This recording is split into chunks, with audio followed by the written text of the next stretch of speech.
is it that on Wednesday, when power started to go out Saturday night, early Sunday, you still cannot give anything more specific than a multi-day event, which is what you were saying, Mayor, as well, before the power went out?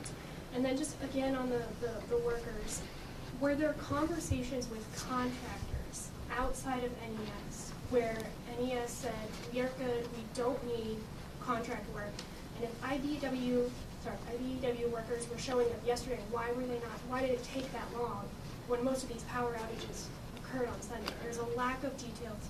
Can you break down when those conversations happened and how many people are mobilized as well? Yeah, so I think also important, customers, as we've led up to this event, we were communicating a lot to our customers, getting the information so that they could be prepared and letting them know what we were preparing for.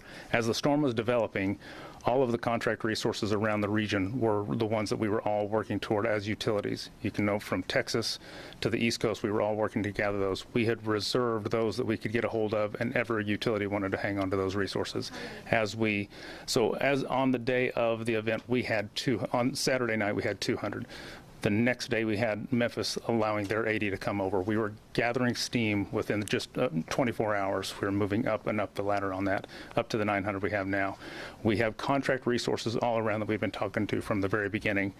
The first round is always to work with our partners at other utilities who we have the same relationships with other workers to bring them quickly because they can land on our system and safely respond. They have already worked on our system in the past or have a leadership that has. We can move quickly. That speed to respond is a very important thing for us. Bringing on outside contractors that have never worked on our system requires some vetting to ensure that there is safety. That was beginning early on. Those conversations on day one were happening with all types of contractors. The background didn't matter. As they were coming through, we have to go through the process of understanding just what their capabilities are. Will they be able to work on the system safely, and how far away are they? When we make through that, each day we're going through a list of those that are available and when can we onboard them. Our existing resources got us to 900. Our existing friendships, contracts got us to 900. To continue to scale is where we're going to that next level of relationships that we've been building and continuing to have all the way up to that point. And the multi-day, why is nothing more specific? I'll go to the map that we had up.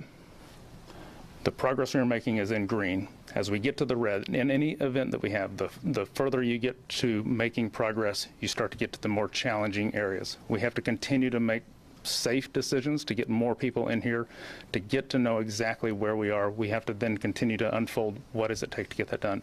Day one, we had around 50 poles that were down. As we went into the night, we found roughly 70 poles. We're now up to 300 poles. To get that total accumulation of what it is just what we're working toward. Our people in the field are the ones that are getting us that information. So just to make sure I understand, you're saying that the shortage of workers at the front end was because you were sharing with the region, not because NES said no to anybody.